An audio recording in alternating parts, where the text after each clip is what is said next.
Hello everyone, welcome back to AK Poly. दोस्तों, हम सब बीएमई की स्टडी कर रहे हैं, जिसमें आज इसके चैप्टर नंबर 5 की स्टडी करेंगे और जिसका ये लेक्चर नंबर फर्स्ट है।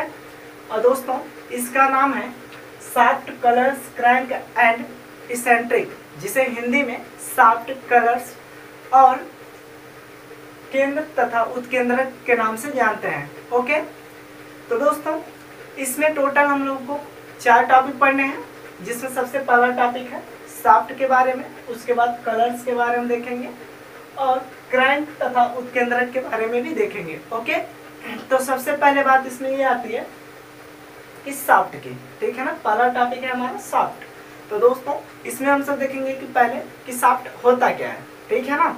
तो ध्यान से सुनिएगा कि शाफ्ट होता क्या है। सबसे पहले हम आपको समझाने का प्रयास करते हैं, उसके बाद इसको हम लोग डिफिनेशन के माध्यम से भी यहाँ पर देख लेंगे, ठीक है ना। तो पहले समझने का प्रयास कीजिए कि शाफ्ट होता क्या है, ठीक। तो ध्यान सुनिएगा कि जो शाफ्ट होता है, यह एक मशीन का जो है एक बेलनाकार आकृति का एक घूमने वाला अंग होता है, जो उसके अन्य अंगों को घूमने में सहायता प्रदान करता है, ठीक है। और जिस पर मरोड़ घूर्ण पारेषण का भी कार्य करता है, ठीक है ना।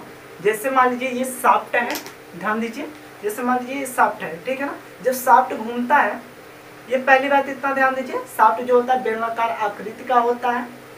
और ये जो होता है जब घूमता है, तो देखिए जब ये शाफ्ट घूमेगा तब इस पर क्या होता है, मरोड़ घूर्ण पारेषित होता है। मतलब पारेषित का मतलब यहाँ पर ये है कि हस्तांतरण, जिसे इंग्लिश में ट्रांसमिशन कहते हैं। और इसका मतलब ये भी होता है कि देना, ठीक है ना। मतलब पारेषण मतलब मरोड़ घूर्ण जो इस पे उत्पन्न होता है, तो अन्य अंगों को क्या करता है, ये मरोड़ घूर्ण देने का प्रयास करता है, जिसकी वजह से अन्य अंग भी घूमते हैं इसकी सहायता से, ठीक है ना। तो दोस्तों ध्यान दीजिए कि शाफ्ट जो होता है एक बेलनाकार आकृति का एक घूमने वाला अंग है, जिसके साथ जो उसके अन्य मशीनी अंगों को घुमाने में सहायता प्रदान करता है और जिस पर मरोड़ घूर्ण पारेषण का भी कार्य करता है। बोलिए, इतना समझ पाए। अब देख लेते हैं इसके कुछ पहचान के बारे में, ठीक है दोस्तों, शाफ्ट के पहचान के बारे में। तो ध्यान दीजिए, ये शाफ्ट जो होते हैं ये खोखले भी होते हैं और ठोस भी बनाए जाते हैं, ठीक है ना, जहाँ पर जैसी आवश्यकता होती है। ओके, और दूसरा इसका पहचान जान लीजिए, ये है कि जो शाफ्ट होते हैं वो सदैव जो होते हैं मतलब पैडीदार भी बनाए जाते हैं या वर्गाकार बनाए जाते हैं या फिर अन्य आकृति की भी बनाए जाते हैं। जहाँ पर जैसी आवश्यकता होती है वहाँ पर उस आकार के इसे बनाया जा सकता है। ओके, अब देखिए इसमें तीसरा पॉइंट ये है कि ये जो होते हैं साधारणतः मतलब अधिक मात्रा में जो है मृदु इस्पात के ही बनाए जाते हैं। बट जहाँ पर अधिक शक्ति पारेषण की बात आती है, वहाँ पर इसको जो है मिश्र धातु जैसे क्रोम और क्रोम निकेल और जो है क्रोम वैनेडियम इस्पात के भी बनाए जाते हैं। ओके, जहाँ पर अधिक शक्ति की जरूरत होती है, ठीक है ना। और देखिए दोस्तों, मतलब जहाँ पर अधिक शक्ति देने का बात आता है, मतलब अधिक शक्ति पारेषण की बात आती है, वहाँ पर जो है क्रोम निकेल, क्रोम वैनेडियम इस्पात के बनाए जाते हैं। ओके, और अब इसके बाद देख लेते हैं शाफ्ट में जो है इसकी साइज के बारे में, ठीक है, कि शाफ्ट की साइज क्या होती है उसके बारे में। ठीक, ध्यान दीजिए, शाफ्ट की जो साइज होती है उसमें सबसे पहले देख लेते हैं हम लोग व्यास के बारे में। इसका जो व्यास होता है वो 25 mm से 500 mm तक बनाया जाता है, ठीक है। इसका मतलब ये है 25 mm से कम नहीं होता है और ना 500 mm से अधिक होता है, ठीक है दोस्तों। इसलिए इसका व्यास क्या होगा, 25 mm से 500 mm तक होता है। और ये मीटर में जो होता है मतलब लंबाई में ये जो 5 मीटर से 7 मीटर तक बनाया जाता है, ठीक है। लंबाई में 5 मीटर से 7 मीटर तक बनाया जाता है। और चलिए दोस्तों, बोलिए, इतना समझ पाए आप लोग। तो चलिए अब देख लेते हैं यहाँ पर जो है डिफिनेशन के माध्यम से, सेम यही चीज़ें यहाँ पर लिखी गई हैं, यहाँ पर देख लेते हैं और इसे डायग्राम के माध्यम से भी यहाँ पर देख लेंगे।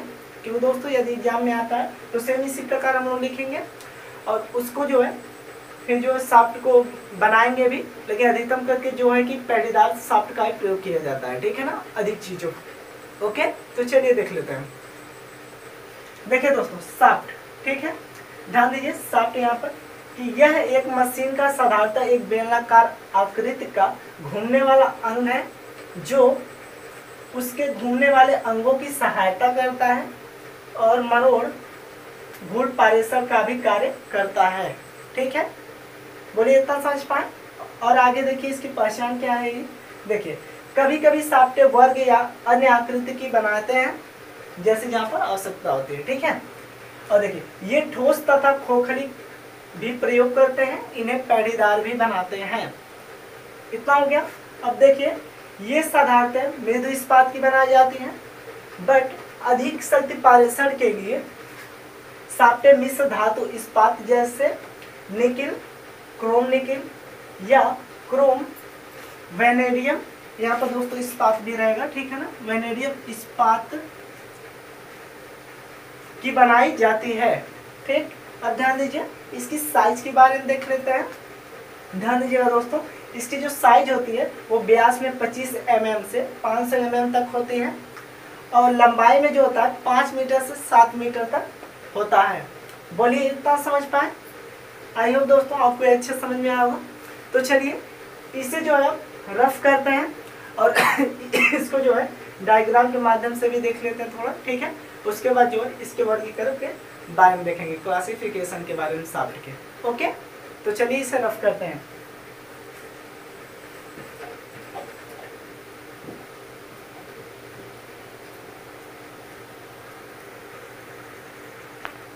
तो चलिए दोस्तों इसे हम लोग डायग्राम के माध्यम से यहाँ पर देखते हैं। ठीक है ना, क्योंकि दोस्तों जो साफ्ट होता है या हम आपको बताएं कि अधिकतम करके जो है पेड़ीदार जो साफ्ट होते हैं इनका एक प्रयोग अधिक होता है। ठीक है ना, अधिक यंत्रों में जो है वहाँ पर पेड़ीदार साफ्ट ही लगाए जाते हैं। ठीक है ना, तो ध्यान दीजिए एक साफ्ट बनाना यहाँ पर जरूरी है।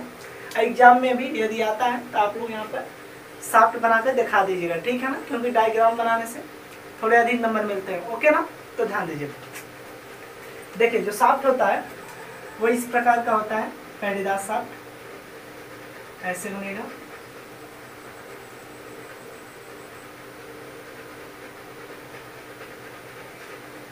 ये हो गया, यहाँ पर ऐसे,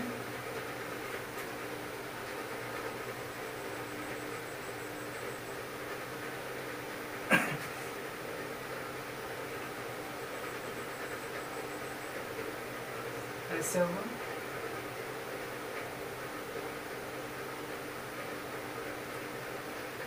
इस प्रकार का बनता है दोस्तों। और ध्यान दीजिए इसमें जो है इस प्रकार रेखित कर देंगे। फिर देखिए इस वाले भाग को जो है, जो ये वाला भाग होता है ऊपर वाला, ठीक है ना, इसी को हम लोग पैड़ियां कहते हैं। पैड़ियां, इसे क्या बोलते हैं, पैड़ियां बोलते हैं। और ध्यान दीजिए जो ये साइड वाला भाग होता है, ये मतलब ये जो साइड के भाग होते हैं इनको हम लोग कहते हैं कंधा। क्या बोलते हैं, कंधा। जो साइड वाला भाग होता है इसे कंधा कहते हैं और जो ऊपर वाला परत होता है इसे हम लोग पैड़ियां कहते हैं। ओके, और ध्यान दीजिए यहाँ पर जो होता है एक कुंजी सीट होता है। ठीक है ना, जो कटा होता है, जिस साफ्टों में यहाँ पर क्या होता है, जिसमें मतलब अन्य अंगों को फंसाया जाता है। ठीक है ना, जिसकी वजह से वो भी साफ्ट के साथ घूमते हैं। ओके, तो ध्यान दीजिए ये क्या होता है, इसे बोलते हैं कुंजी सीट। कुंजी सीट, ठीक है। यही होता है दोस्तों पेड़ीदार साफ्ट का चित्र। ठीक है ना, पेड़ीदार साफ्ट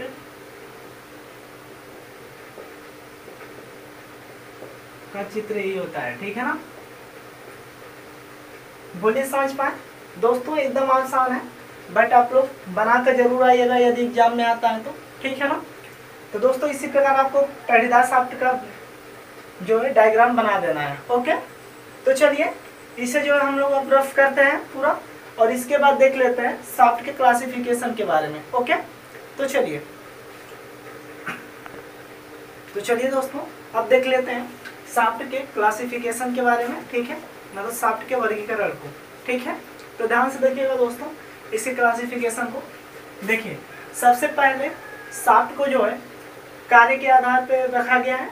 ठीक है, जिसमें तीन प्रकार के होते हैं, जिसमें पहला होता है पारेषण साफ्ट, जो कि दोस्तों लाइन शाफ्ट, काउंटर शाफ्ट और ओवरहेड शाफ्ट इसके अंतर्गत आते हैं पारेशर शाफ्ट के, ठीक है ना। और ध्यान दीजिए दूसरा जो है मतलब इसमें जो पारेशर शाफ्ट करने मतलब ये है दोस्तों जहाँ पर मतलब पारेशर उत्पन्न होता है, ठीक है ना। वो सब जो शाफ्ट होते हैं वो लाइन शाफ्ट कहलाता है, एक काउंटर शाफ्ट आता है और दूसरा जो है ओवरहेड शाफ्ट आता है, ठीक है ना। यही होता है। अब देखिए दूसरा जो बी है वो होता है मशीन शाफ्ट, जिसके अंतर्गत दोस्तों देखिए जो मशीन शाफ्ट है इसमें जो है मशीन के ही अंग होते हैं, ठीक है ना। जो मशीन शाफ्ट है देखिए इसमें जैसे इंजन, क्रैंक शाफ्ट आदि आते हैं, ठीक है ना। मशीन शाफ्ट के अंतर्गत इंजन, क्रैंक शाफ्ट आदि आते हैं, ओके। अब ध्यान दीजिए यहाँ पर सी वाला जो है ये जो होता है सी स्पिंडल शाफ्ट, ठीक है ना। स्पिंडल शाफ्ट ये ध्यान दीजिएगा जो स्पिंडल शाफ्ट होते हैं यह किसी मशीन औजार को घुमाऊ गति प्रदान करने के लिए होता है, ठीक है ना। जो स्पिंडल शाफ्ट होते हैं, ठीक है। बोलिए इतना समझ पाए कि स्पिंडल शाफ्ट यह किसी मशीन औजार को घुमाऊ गति प्रदान करता है, ओके। अब ध्यान दीजिए दूसरा है दोस्तों अनुप्रस्थ काट के आधार पर इसे रखा गया है, अनुप्रस्थ काट के आधार पर, ठीक है ना। मतलब ट्रांसवर्स काट के आधार पर रखा गया है, ठीक है ना। ध्यान दीजिए इसमें जो होता है पहला ठोस शाफ्ट होता है और दूसरा जो होता है खोखली शाफ्ट होता है, ठीक है ना। इसके अंतर्गत जो अनुप्रस्थ काट है इसमें जो ठोस शाफ्ट आता है और दूसरा खोखली शाफ्ट आता है, ओके। अब ध्यान देते हैं तीसरा वाले पे। देखिए तीसरा जो है प्रयोग के आधार पर रखा गया है इसे, जिसमें जो दोस्तों होता है ये भी दो प्रकार से बांटा गया है यहाँ पर, जिसमें पहला है इंजन शाफ्ट और दूसरा जो है टरबाइन शाफ्ट और तीसरा मोटर शाफ्ट। मतलब तीन है यहाँ पर, ठीक है ना। प्रयोग के आधार पर तीन शाफ्ट होते हैं, तीन प्रकार के शाफ्ट आते हैं, जिसमें पहला है इंजन शाफ्ट, दूसरा है टरबाइन शाफ्ट और तीसरा है मोटर शाफ्ट, ओके। अब ध्यान दीजिए चौथे नंबर पे आता है हमारा दृढ़ता के आधार पे, ठीक है ना। दृढ़ता के आधार पे जो है वो आता है दृढ़ शाफ्ट और दूसरा आता है लचीला शाफ्ट, ठीक है ना। दो प्रकार के शाफ्ट आते हैं दृढ़ता के आधार पे, पहला दृढ़ शाफ्ट, दूसरा लचीला शाफ्ट, ओके। अब ध्यान दीजिए पांचवा के हिसाब से अक्ष की स्थिति के आधार पे, ठीक है ना। पांचवा क्या है अक्ष की स्थिति के आधार पर।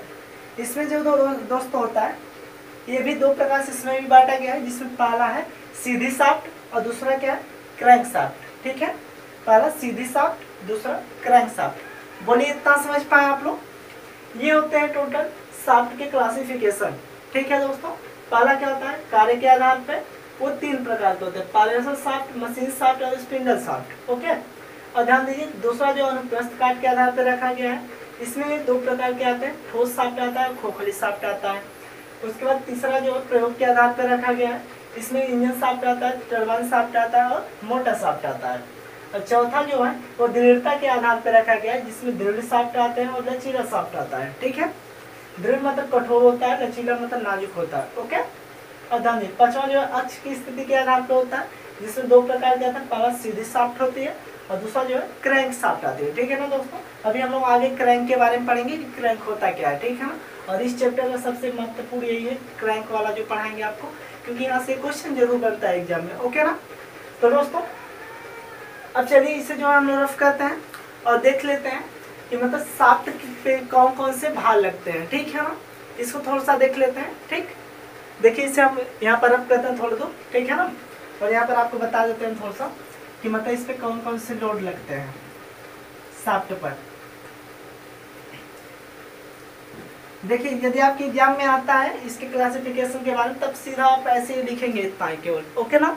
तो ध्यान दीजिए दोस्तों, देखिए शाफ्ट पर लोड, शाफ्ट पर भार, ठीक है। ध्यान दीजिएगा शाफ्ट पर टोटल दोस्तों तीन प्रकार के भार लगते हैं, जिसमें सबसे पहला होता है मरोड़ घूर्ण होता है, मरोड़ घूर्ण होता है। मरोड़ को दोस्तों इंग्लिश में ट्विस्टिंग कहते हैं, ठीक है ना। इंग्लिश में ट्विस्टिंग कहते हैं। देखिए मरोड़ घूर्ण हो गया पहला, और दूसरा लगता है इस पे ट्रांसवर्स लोड, जिससे हम लोग अनुप्रस्थ भार कहते हैं, अनुप्रस्थ भार। और जो तीसरा होता है उसे कहते हैं एक्सियल लोड, जिसे हम लोग हिंदी में अक्षीय भार कहते हैं, अक्षीय भार। बोलिए इतना समझ पाए दोस्तों। देखिए शाफ्ट पर हमेशा ध्यान दीजिएगा 3 प्रकार के लोड लगते हैं, जिससे पहला मरोड़ घूर्ण होता है और दूसरा अनुप्रस्थ भार, तीसरा एक्सियल भार। ठीक है ना। मरोड़ को इंग्लिश में ट्विस्टिंग कहते हैं, अनुप्रस्थ को जो होता है इसे ट्रांसवर्स बोलते हैं और अक्षीय को एक्सियल बोलते हैं। ओके, बोलिए इतना समझ पाए। तो चलिए दोस्तों इसे अब हम लोग पूरा रफ करते हैं। और शाफ्ट का एक टॉपिक और बचा है जो है कि मतलब शाफ्ट पे कौन कौन से प्रतिबल उत्पन्न होते हैं। ठीक है ना। तो देखिए दोस्तों शाफ्ट पर जो होता है 3 प्रकार के प्रतिबल उत्पन्न होते हैं। ठीक है, और तीनों यहाँ पर हम लोग अच्छे देख लेते हैं। जिसमें पहला है कर्तन प्रतिबल, दूसरा नमन प्रतिबल और तीसरा संयुक्त प्रतिबल होता है। ओके, तो चलिए देखते हैं उसे भी। तो चलिए दोस्तों अब देख लेते हैं हम लोग शाफ्ट में प्रतिबल। ठीक है ना। टोटल शाफ्ट में 3 तरह के प्रतिबल उत्पन्न होते हैं, जिसमें सबसे पहला कर्तन प्रतिबल होता है, जिसे हम लोग इंग्लिश में शियर स्ट्रेस कहते हैं। और दूसरा जो होता है नमन प्रतिबल उत्पन्न होता है, जिसे हम लोग बेंडिंग स्ट्रेस कहते हैं। और तीसरा संयुक्त प्रतिबल होता है, जिसे इंग्लिश में कंपाउंड स्ट्रेस कहते हैं। बोलिए इतना समझ पाए। चलिए दोस्तों तो स्टेप बाय स्टेप करके समझ लेते हैं कि कर्तन प्रतिबल होता क्या है। ठीक है ना। तो ध्यान सुनिएगा दोस्तों पहले कि कर्तन प्रतिबल जो होता है, ठीक है ना, कि कर्तन प्रतिबल होता क्या है। ठीक है ना। सबसे पहले इसे हम आपको समझा दे रहे हैं, उसके बाद इसके मतलब यहाँ पर जो लिखे हैं इसके हिसाब से हम आपको बता देंगे। ठीक है ना। ध्यान सुनिएगा। मतलब जब शाफ्ट जो होता है जब शक्ति पारित करता है, ठीक है, मतलब जब शक्ति उत्पन्न करता है तो उस कंडीशन में जो है उस पर क्या होता है, मरोड़ घूर्ण उत्पन्न होता है। और वो जो होता है मरोड़ घूर्ण के कारण ही मतलब अनुप्रस्थ काट पर जो भार क्रिया करता है, जो प्रतिबल क्रिया करता है, उसे हम क्या कहते हैं, कर्तन प्रतिबल कहते हैं। ओके, तो देखिए दोस्तों ये डिफिनेशन यहाँ पर लिखी गई है। जब शाफ्ट शक्ति पारित करता है तो उस पर मरोड़ घूर्ण क्रिया करता है तथा इसके कारण शाफ्ट के अनुप्रस्थ काट में कर्तन प्रतिबल उत्पन्न होता है। ठीक है, एक बार और ध्यान से देखिए, हमारे साथ पढ़िएगा दोस्तों। जब शाफ्ट शक्ति पारित करता है तो उस पर मरोड़ घूर्ण क्रिया करता है तथा इसके कारण शाफ्ट के अनुप्रस्थ काट में कर्तन प्रतिबल उत्पन्न होता है। बोलिए इतना समझ पाए। अब दूसरा देख लेते हैं जो है नमन प्रतिबल, जिसे इंग्लिश में बेंडिंग स्ट्रेस कहते हैं। तो दोस्तों जो बेंडिंग स्ट्रेस होता है ये शाफ्ट पर जो होता है, शाफ्ट पर अपने भार तथा उस पर लगे हुए अन्य अंगों जैसे गियर, पुली आदि के कारण जो होता है कर्तन बल और नमन बल उत्पन्न होते हैं। जिसमें जो होता है दोस्तों कर्तन बल के कारण कर्तन प्रतिबल उत्पन्न होता है और नमन बल के कारण नमन प्रतिबल उत्पन्न होता है। ओके, और इन्हीं के कारण नमन प्रतिबल उत्पन्न होता है। ठीक है ना। ध्यान दीजिए यही चीज यहाँ पर लिखा गया है कि शाफ्ट के अपने अंगों तथा उस पर लगे हुए अन्य अंगों जैसे पुली, गियर आदि के भारों के कारण शाफ्ट पर कर्तन बल और नमन घूर्ण उत्पन्न होता है। जिसमें कर्तन बल के कारण कर्तन प्रतिबल तथा नमन घूर्ण के कारण नमन प्रतिबल उत्पन्न होता है। बोलिए इतना समझ पाए। और दोस्तों एक चीज देख लीजिए कि जो नमन प्रतिबल की प्रकृति होती है उसमें सदर 2 प्रकार के लोड लगते हैं, जिसमें पहला होता है कंप्रेसिव लोड और दूसरा टेंशन लोड। ठीक है ना। मतलब संपीड़न और तनाव 2 प्रकार के बल इसकी प्रकृति है। ठीक है ना। 2 प्रकार के बल इसमें कार्य करते हैं नमन प्रतिबल में। ओके, बोलिए इतना समझ पाए। तो चलिए अब देख लेते हैं तीसरा जो संयुक्त प्रतिबल। ठीक है ना। जो संयुक्त प्रतिबल होता है दोस्तों इसमें जो होता है अनेक परिस्थितियों में जब होता है, मतलब कई परिस्थितियां होती है, मतलब अनेक परिस्थितियों में शाफ्ट पर मतलब अनुप्रस्थ भार और अक्षीय भार जब दोनों कार्य करते हैं तो उस कंडीशन में जो है जो भार उत्पन्न होता है उसके कारण जो होता है संयुक्त प्रतिबल उत्पन्न होता है। ठीक है ना। देखिए ध्यान से, अनेक परिस्थितियों में शाफ्ट पर अनुप्रस्थ भार के साथ साथ अक्षीय भार भी क्रिया करती है तो इन भारों के कारण शाफ्ट पर संयुक्त प्रतिबल उत्पन्न होता है। बोलिए दोस्तों इतना समझ पाए। तो इसे जो स्क्रीनशॉट ले सकते हैं आप लोग, क्योंकि दोस्तों देखिए जो शाफ्ट थे, शाफ्ट का पूरा यहाँ तक जो टॉपिक था वो खत्म होता है अब। ठीक है ना। क्योंकि शाफ्ट में दोस्तों आपके एग्जाम में भी क्वेश्चन बनेगा, तो जितना आपको हम पढ़ाएं इससे अधिक नहीं बनेगा। ठीक है ना। इतना आप लोग लिख कर रख लीजिएगा कि इससे अधिक जितना क्वेश्चन आपको बताया है उससे अधिक नहीं बनेगा। और सेम आपको ऐसे ही लिख कर आना है इसमें जो भी क्वेश्चन पूछेगा। ओके, आपको पूरा अच्छे मार्क्स मिलेंगे। ठीक है ना। तो देखिए दोस्तों यही है आपका शाफ्ट का पूरा टॉपिक, ठीक है ना। तो चलिए इसे अब जो हम लोग रफ करते हैं और अब आगे बढ़ते हैं, देख लेते हैं कॉलर के बारे में, ठीक है ना। कॉलर्स क्या होते हैं उनके बारे में देख लेते हैं, ओके ना। तो चलिए इसे रफ करते हैं।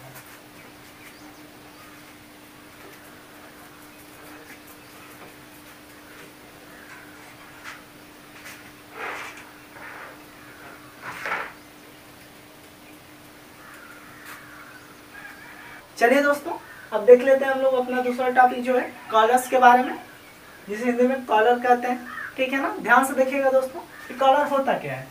यह एक छल्ले मतलब रिंग होता है, ठीक है दोस्तों, इंग्लिश में से रिंग कहते हैं। देखिए ध्यान से, यह एक छल्ले के आकार का अंग होता है जिसका प्रयोग शाफ्ट स्क्रू पर उसे अक्षीय सरकने से रोकने के लिए करते हैं, ठीक है ना। ध्यान दीजिए, एक बार हमारे साथ पढ़िए।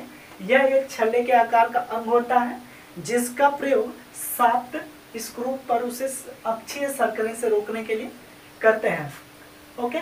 अब देखिए इसके दो चीज और महत्वपूर्ण, देखिए कॉलर शाफ्ट के साथ भी बना हो जा, देखिए कॉलर शाफ्ट के साथ बना हो सकता है, मतलब जो कॉलर होता है वो शाफ्ट के साथ भी बना हो सकता है, ओके। और कह रहा है इनका प्रयोग कॉलर बियरिंग, इनका प्रयोग जो है कॉलर बियरिंग तथा कॉलर कपलिंग बनाने में भी होता है, ठीक है ना। कॉलर का प्रयोग जो होता है कॉलर बियरिंग तथा कॉलर कपलिंग बनाने में होता है, ठीक है ना। अब आपको हम बताएंगे कि कैसे कॉलर बियरिंग में प्रयोग होता है, ठीक है ना। इसके बारे में बता देते हैं, ध्यान से सुनिएगा दोस्तों। देखिए समझिए, जैसे कॉलर बियरिंग में हम बना रहे हैं, ठीक है ना, किस प्रकार कॉलर बियरिंग में हम लोग कॉलर का प्रयोग करते हैं, ओके। ध्यान दीजिए, देखिए कॉलर बियरिंग का पहले डायग्राम बनाएंगे, ऐसे, यहाँ से ऐसे करिए, ऐसे करके ऐसे हो गया। अब देखिए बीच में यहाँ पर शाफ्ट लगा होता है, इसमें जो है बीच में इस प्रकार शाफ्ट लगा होता है, ठीक है ना, जो कि इस प्रकार से होगा, थोड़ा ऐसे। और यहाँ पर इस प्रकार से, ठीक है दोस्तों, ये शाफ्ट होता है, ये शाफ्ट होता है, ठीक है, ये ऐसे होता है। अब देखिए इससे जो है ये बंद सिरा होता है ऐसे, ठीक है। और यहाँ पर तेल छिद्रक लगाया जाता है, इसे बोलते हैं तेल छिद्र, ठीक है ना, इसमें तेल डाला जाता है, ओके। अब देखिए, और यहाँ पर जो होता है, यहाँ पर इस प्रकार से दोस्तों यही लगा होता है कॉलर, ठीक है ना, यही कॉलर होता है। और इस शाफ्ट पर जो होता है यहाँ पर अक्षीय दाब कार्य करता है, अक्षीय लोड कार्य करता है, ठीक है ना। ध्यान दीजिए, यहाँ पर अक्षीय लोड कार्य करता है और इसे बोलते हैं कॉलर, इसे बोलते हैं कॉलर।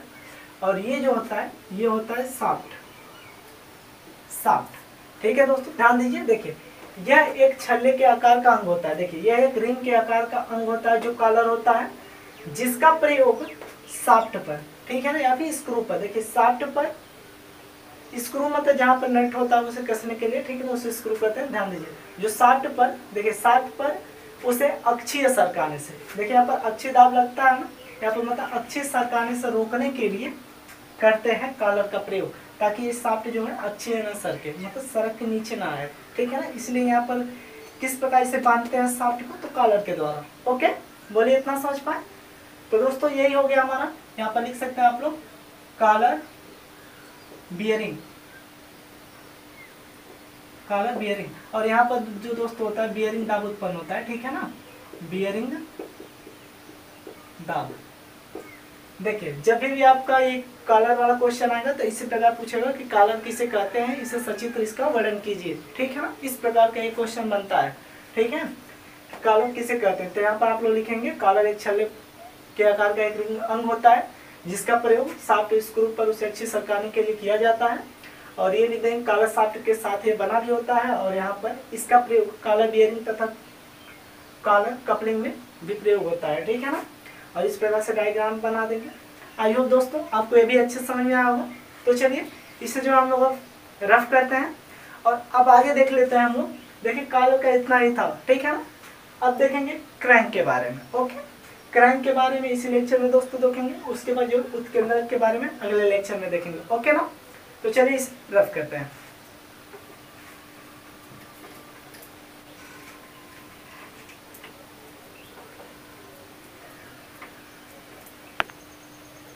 तो चलिए दोस्तों अब हम लोग अपना जो तीसरा टॉपिक है इसे देख लेते हैं, जो कि है क्रैंक के बारे में, ठीक है ना, कि क्रैंक होता क्या है, ठीक है ना। सबसे पहले ये जान लेते हैं। तो दोस्तों ध्यान दीजिएगा, जो क्रैंक होता है यह एक प्रकार का लीवर होता है, यह एक प्रकार का लीवर होता है जो पश्चाग्र गति को जो है घूर्णन गति में तथा या घूर्णन गति को पश्चाग्र गति में बदलने का कार्य करता है, ठीक है ना।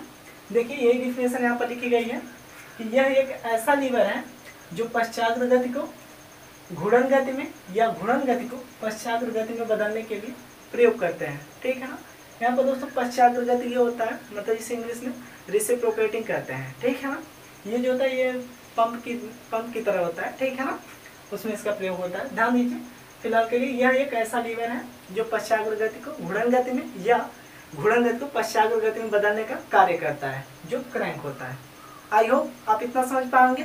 तो चलिए अब देख लेते हैं क्रैंक के जो है उपयोग के बारे में। ओके, देखिए क्रैंक का उपयोग वहाँ किया जाता है जैसे भाप तथा अंतर्दहन इंजनों में, ठीक है ना, भाप तथा अंतर्दहन इंजनों में इसका प्रयोग किया जाता है और आवश्यकता अनुसार इसे जो है मशीन युक्तियों में भी प्रयोग करते हैं। ओके, अब देखेंगे क्रैंक के निर्माण के बारे में कि क्रैंक का निर्माण कहाँ होता है, कैसे, ठीक है ना। ध्यान दीजिए, ढलाई द्वारा या फिर फोर्जन द्वारा, ठीक है ना, अलग अलग अंगों में प्रयोग करके, मतलब ढलाई द्वारा या फिर फोर्जन द्वारा अलग अलग अंगों में इसे प्रयोग करके इसका निर्माण किया जाता है, ठीक है दोस्तों। और एक बात ध्यान दीजिएगा दोस्तों, जो क्रैंक है ये सबसे ही महत्वपूर्ण इंपॉर्टेंट एकदम मान लीजिए इस 5वें चैप्टर का क्वेश्चन है, ठीक है ना। ये क्वेश्चन जरूर आता है एग्जाम में, इतना मान के चलिए, ठीक है ना, क्योंकि अधिक से अधिक बार ये पूछा गया है कि क्रैंक कहते किसे हैं, इसकी क्रियाविधि भी बताइए और भी सचित्र वर्णन करके, ठीक है ना। अब यहाँ पर आप लोग यही देखिए ध्यान से कि क्रैंक होता क्या है, ये इतना जानिए, और उपयोग कहाँ होता है ये भी आपको पता हो गया। और क्रैंक का निर्माण कैसे होता है, तो ढलाई द्वारा, फोर्जन द्वारा अलग अलग अंगों में इसका प्रयोग करके इसका निर्माण किया जाता है, ठीक है ना। तो चलिए दोस्तों इसे जो हम रफ करते हैं और सबसे पहले इसके मतलब प्रकार के बारे में देख लेते हैं, ठीक है ना, क्योंकि ये 3 प्रकार के होते हैं, उस तीनों प्रकार को देख लेते हैं। उसके बाद जो है इसकी क्रियाविधि को समझ लेंगे, उसके बाद ये भी आपका क्रैंक जो है ये टॉपिक खत्म हो जाएगा। ओके ना, तो चलिए इसे रफ करते हैं।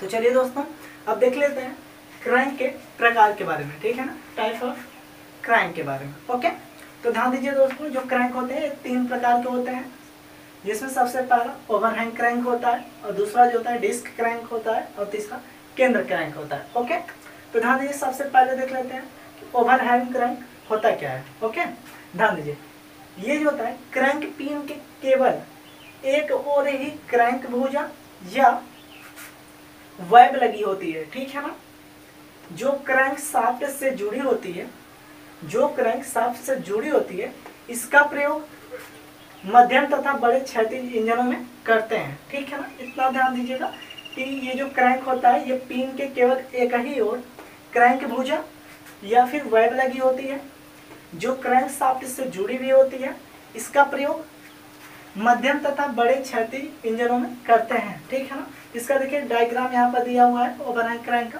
पहले बना दिए दोस्तों, थोड़ा समय की वजह से देखिए ध्यान से। यहाँ पर क्या है, क्रैंक पिन है ना, देखिए क्रैंक पिन केवल एक ही ओर क्रैंक भुजा के, ठीक है ना, देखिए ये है क्रैंक भुजा, ये ठीक है ना, क्रैंक भुजा के एक ही ओर केवल क्रैंक पिन लगाई जाती है, ठीक है ना। देखिए ये चीज लिखा गया है, क्रैंक पिन के केवल एक ही ओर क्रैंक भुजा या वाइब लगाई जाती है, जो क्रैंक शाफ्ट से जुड़ी होती है। देखिए ये क्या है, ये सभी क्रैंक शाफ्ट से जुड़े होते हैं, ठीक है ना। इसका प्रयोग मध्यम तथा बड़े क्षैतिज इंजनों में करते हैं। आई होप आप इतना समझ गए होंगे दोस्तों। और देखिए इसको यदि साइड से देखते हैं हम लोग, तो देखिए साइड से देखने पर इस प्रकार का ये दिखाई देगा, ठीक है ना। ये वाला भाग इसमें मतलब क्रैंक पिन में लगा होता है और ये बड़ा वाला भाग जो है ये क्रैंक शाफ्ट से जुड़ा होता है। ओके, तो चलिए दोस्तों अब देख लेते हैं हम लोग दूसरा अपना प्रकार कि जो क्रैंक का प्रकार है दूसरा कि डिस्क क्रैंक, ठीक है ना।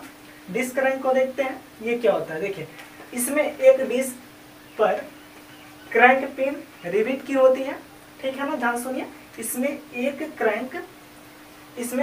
डिस्क पर, ठीक है ना, क्रैंक जो होता है पिन रिविट की होती है, क्रैंक पिन रिविट की होती है। उच्च गति वाले छोटे तथा मध्यम इंजनों पर ढालवा लोहे की डिस्क प्रयोग करते हैं, ठीक है ना। देखिए उच्च गति तथा, ठीक है ना, उच्च गति वाले छोटे तथा मध्यम इंजनों पर जो है ढलवा लोहे के डिस्क प्रयोग करते हैं, ठीक है ना। इतना ध्यान दीजिएगा दोस्तों। इसको भी हम जो है डायग्राम के माध्यम से बताते हैं कि इसमें एक डिस्क पर क्रैंक पिन रिविट कैसे की जाती है, ठीक है ना। वहाँ से आप लोग समझ लीजिएगा। बट इससे पहले दोस्तों ये जो यहाँ पर डिफिनेशन है इसे आप लोग अपने नोट कॉपी पर जरूर उतार लीजिए, ठीक है ना। उसके वजह से रफ करके आपको बता देते हैं दोनों का डायग्राम को। ओके, ध्यान दीजिए। इसमें एक डिस्क पर क्रैंक पिन रिविट की होती है। उच्च गति वाले छोटे तथा मध्यम इंजनों पर ढलवा लोहे का डिस्क ही प्रयोग करते हैं। इतना समझ पाए। अब देखिए ध्यान से तीसरा जो होता है वो होता है केंद्र क्रैंक, ठीक है ना। अब देखिए केंद्र क्रैंक होता क्या है, इसको सबसे पहले जान लेते हैं। ये ध्यान दीजिए, क्रैंक पिन के दोनों ओर एक एक क्रैंक भुजा होती है, ठीक है ना। क्या, क्रैंक पिन के दोनों ओर एक एक क्रैंक भुजा होती है। इनका प्रयोग ऑटोमोबाइल, वायुयान तथा अंतर्दहन भाप इंजनों में करते हैं, ठीक है दोस्तों। इसे जो आप लोग स्क्रीनशॉट ले लीजिए ताकि ये जो भाग है इसी को फिलहाल हम रफ करते हैं, पहले बता देते हैं आप लोगों को, ठीक है ना। तो ध्यान दीजिए, ठीक। तो इसे चलिए रफ करते हैं।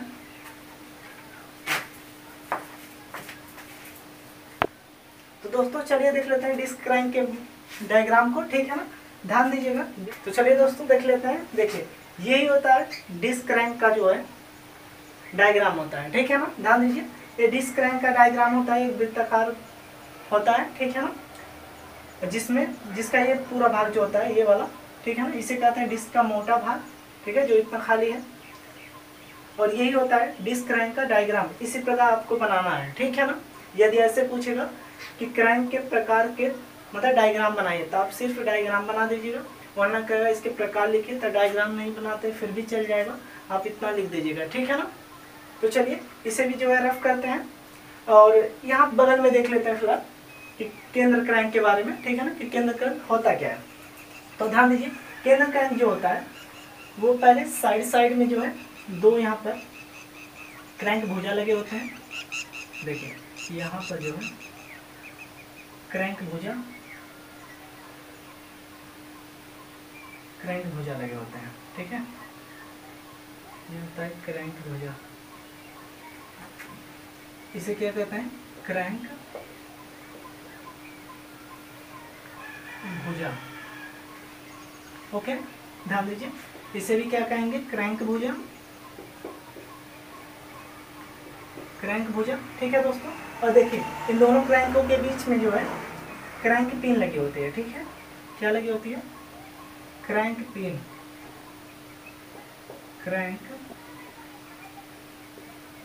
लगी होती है, ठीक है। और इसके नीचे जो होता है शाफ्ट होता है, यहाँ पर ये वृत्ताकार एक शाफ्ट लगा होता है यहाँ पर, ध्यान दीजिए, इस प्रकार से शाफ्ट होता है, ठीक है। ये यहाँ पर ऐसे करके लगा सकते हैं, ऐसे, ठीक है ना, बिंदु पर रेखा से। देखिए ये शाफ्ट लगाता है, इसे क्या बोलते हैं, क्रैंक शाफ्ट,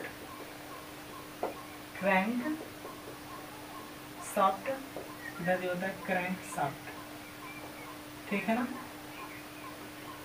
ये क्या होता है दोस्तों, यही होता है क्रैंक शाफ्ट।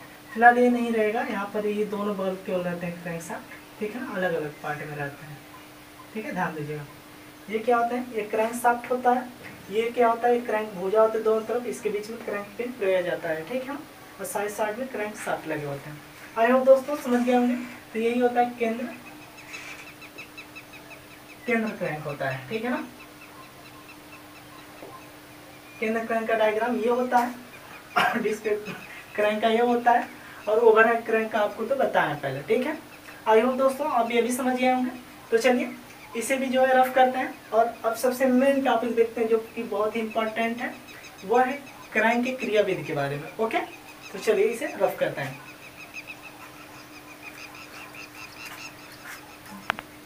तो चलिए दोस्तों अब देख लेते हैं क्रैंक की क्रियाविधि के बारे में। ओके, तो ध्यान से समझिएगा दोस्तों, क्योंकि यदि आपको अच्छे से समझ में आ जाएगा तो इसे आप खुद से भी लिख सकते हैं, ठीक है ना।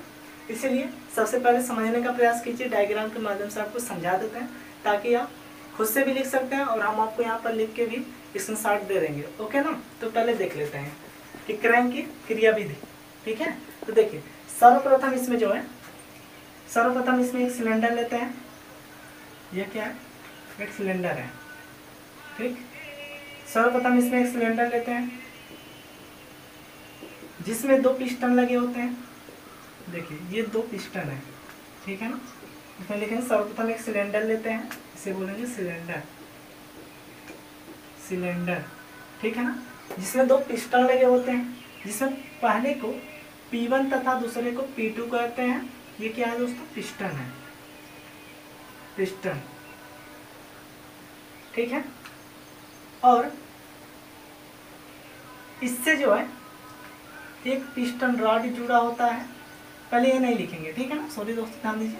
इसमें सबसे पहले लिखेंगे सर्वप्रथम इसमें एक सिलेंडर लेते हैं जिसमें 2 पिस्टन लगे होते हैं, पहला P1 तथा दूसरा P2, ठीक है ना। और जिसमें P1 को जो है, जो P1 पिस्टन होता है, इसको हम सब ODC कहते हैं, मतलब जिसको आउटर डेड सेंटर कहते हैं, और P2 को IDC कहते हैं, मतलब इनर डेड सेंटर कहते हैं। ओके, इतना समझ पाए। अब ध्यान दीजिए, और इससे होता हुआ, और सिलेंडर से होता हुआ एक पिस्टन रॉड, एक पिस्टन रॉड जुड़ा होता है। ये क्या होता है दोस्तों, पिस्टन रॉड होता है। एक पिस्टन रॉड जुड़ा होता है, पिस्टन रॉड, ठीक है ना। एक पिस्टन रॉड जुड़ा होता है जो गाइड में पश्चाग्रगति करता है, ठीक है ना। यहाँ पर क्या होता है, ध्यान दीजिए, थोड़ा और बड़ा कीजिए। जो गाइड में पश्चाग्रगति करता है, गाइड मतलब ऐसे होता है दोस्तों, ध्यान दीजिए, ऐसे करके यहाँ पर गाइड बनी होती है, ठीक है ना। यहाँ पर जो ऐसे गाइड बनी होती है, इसे कहते हैं गाइड, ठीक है ना। गाइड में पश्चाग्रगति करता है और पिस्टन के दूसरे किनारे पर क्रॉस हेड लगा होता है, क्रॉस हेड लगा होता है, ठीक है ना। ये जो क्रॉस हेड है, क्रॉस हेड से होता हुआ एक संयोजक दंड क्रैंक पिन वृत्त के, क्रैंक पिन वृत्त के केंद्र पर शाफ्ट से होता हुआ क्रैंक के क्रैंक पिन पर, क्रैंक पिन से जुड़ा होता है, ठीक है ना।